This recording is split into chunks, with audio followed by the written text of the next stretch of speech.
So if you haven't heard by now, Metroid Prime 4 has been delayed. Now, it's hard to really argue about a game being delayed when we've never really had an announced release date, but we know it's definitely been delayed because Nintendo put out a development update video on it today, and all but said they had to, well, actually they literally said they had to restart development of the game, and they are doing it with Retro Studios, the group that made the original Metroid Prime trilogy. And it was interesting watching Nintendo deliver this message because you could tell that they themselves were very disappointed. They have spent about 2 years or so developing Metroid Prime 4 with a team that we're not aware of who it is. We don't know if it was a brand new team inside of Nintendo themselves. We don't know if it was a third-party company because they never told us. They told us that it was going to be made with an all-new development team, and that was all we heard. And now we heard that whatever was happening with that development team did not live up to the standards that Nintendo holds Metroid Prime internally to, let alone what fans might hold that standard to. Hence, they have taken the producer of the entire Metroid series and had him restart development of Metroid Prime 4 with Retro Studios. Now, this is obviously the best possible decision they could make for the series. It was always a concern when Retro Studios was not announced as the developer of the game that there might be some issues because, again, it's a Western-made game, and if it's not being made by a Western studio that understands the Prime series, there was always a chance for issues. Now, again, I mentioned before that I didn't think this game was coming out in 2019, and now I'm not exactly confident it'll hit in 2020 either.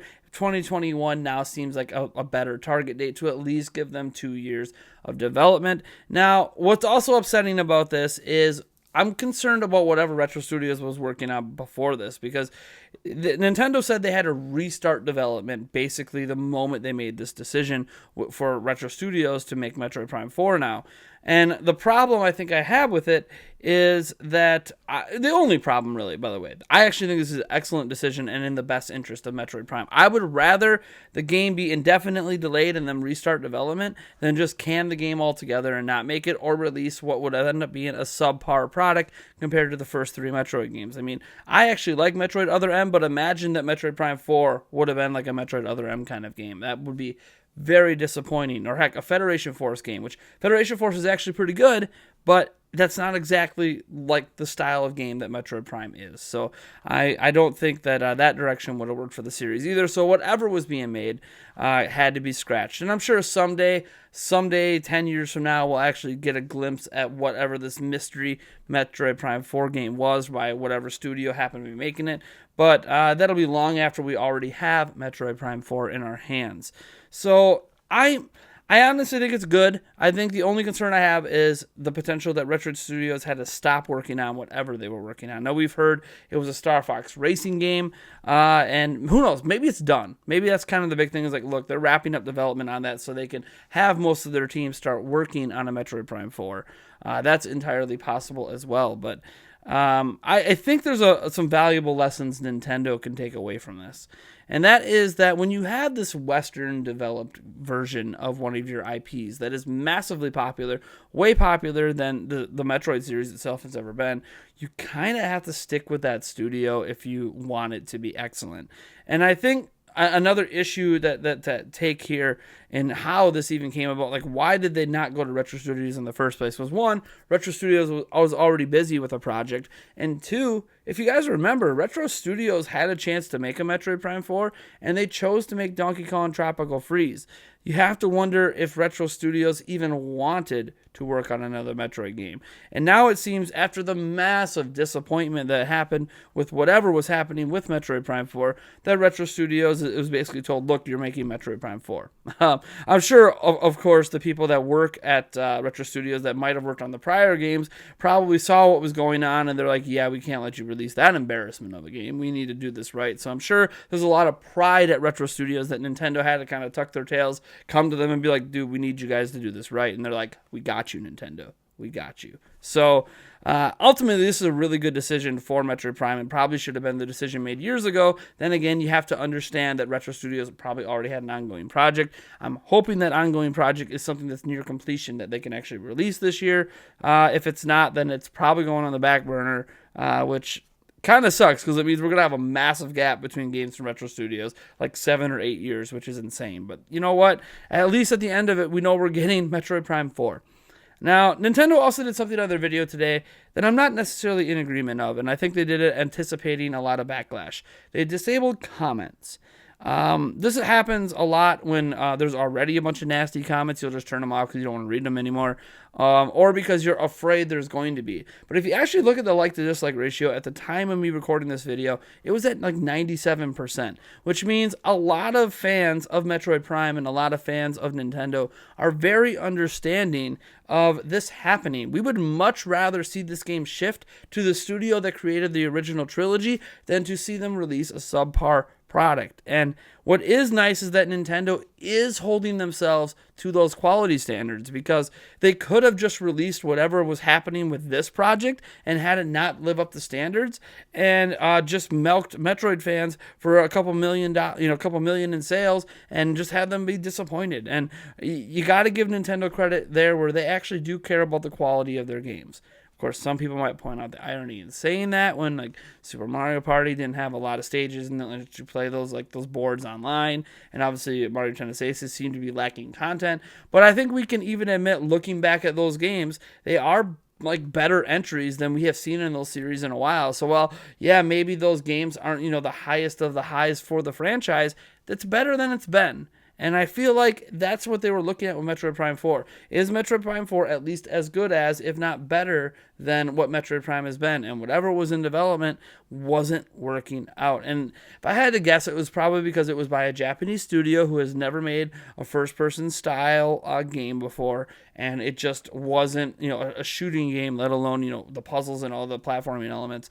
And they just couldn't make it work or make it they didn't have a full understanding, I think, of what happened there. And the reason I say a Japanese studio is because Nintendo hasn't really worked with a lot of Western studios on this kind of stuff. So that's why I figured it must have been a Japanese studio. Again, we don't actually know. Someday we might find out what studio they were working with on this, but whatever. The point is that Metroid Prime 4 is now in the best hands it possibly can be in. It's in the hands that it always should have stayed in.